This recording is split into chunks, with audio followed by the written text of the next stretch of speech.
Welcome, welcome, conscious game changers, lovers of empathic communication. My name is Celia Kieft and I'm the creator of Empathic Communication Academy. And last week I talked about gossiping and I got some amazing responses. I got a question and some other thoughts that I want to share with you all. All right. The first one is, can you give me a tip as not to start a gossip oneself when you have a very awkward negative feeling about someone and you are strongly drawn to express it? And she says further, maybe I do know the answer already and it's just going to the person and express your upset. Yes, that would of course be in an ideal world working. But the way a gossip works is that there is already this communication. There is already on a plane some stress that the communication road is not opened. The heart-to-heart connection is closed off. And this can be because the position of the other person is higher or in a different realm than yours, and you're in a codependent situation, and mostly you feel the dependent on the other on what the other person says or does. You feel in a situation that they are in a better situation to express themselves than you are.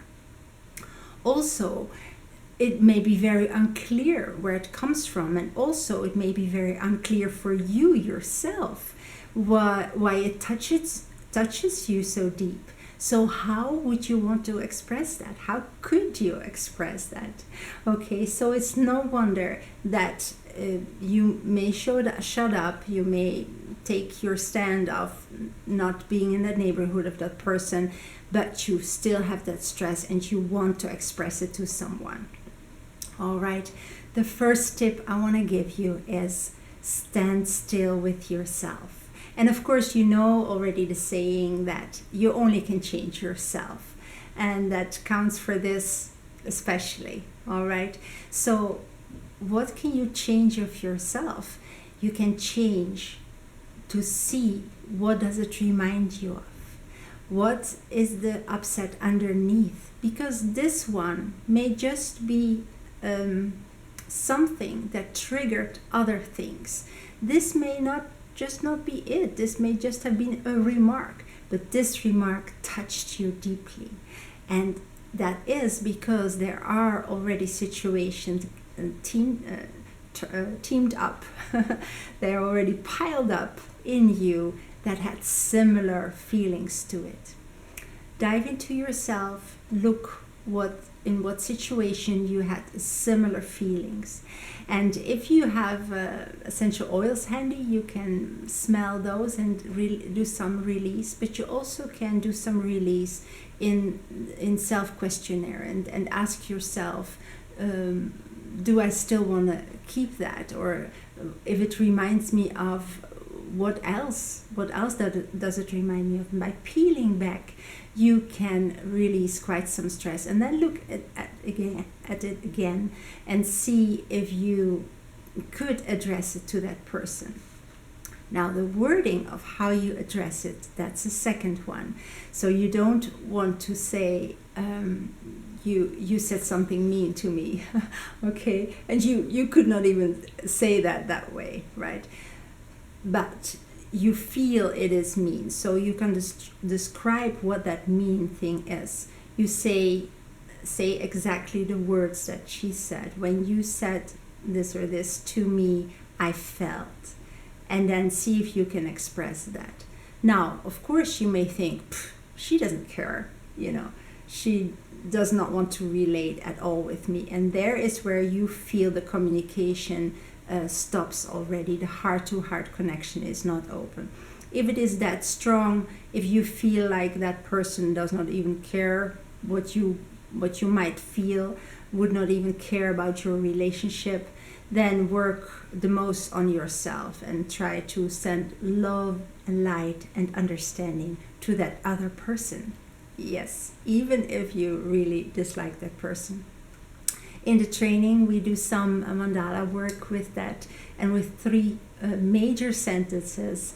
And the first one is, I understand you. The second one is, I love you. And the third one is, I bless you. All right. So you work on yourself and you send big time love to the other person. Now, in case you think, well, she would benefit of having a good relationship with me, and I would want to address it, and I would also want to know from what point of view she made that remark to me. Okay, then you can ask, you can do a proposal. Is it possible that we could sit down, chat a little bit about an upset that I feel? Okay, but I could go over that for a longer video. For now, the tip is work on yourself. All right. I got another remark from another lady, and she said she was able to listen to a friend in distress, but then she still cut off all the communication. And she wondered if it is best to handle this situation, to stop giving energy to it and move on myself. And I would say yes, if you are not further in communication with that person, yes, just let go and work on yourself. Still do the same thing as that I said before. Wonder what touched inside of you. Why was it hurtful? What does it remind you of? And pull that up and see if you can release that. Okay. Now I got one more remark of a gentleman, and he said, there is a saying, you can learn a lot more about a person not by what they say about themselves, but what they say about other people. And that is a thing. If you listen to people gossiping about someone else, how can you assist? How can you help?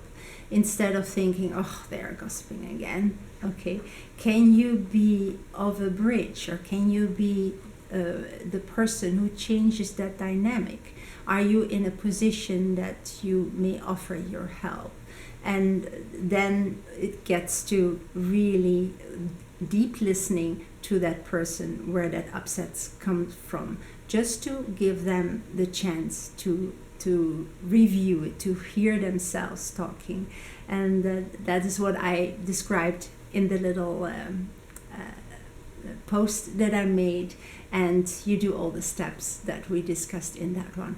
Okay, I hope that this helped, and also maybe for people who have not heard of this, may give a little idea of what is possible with empathic communication.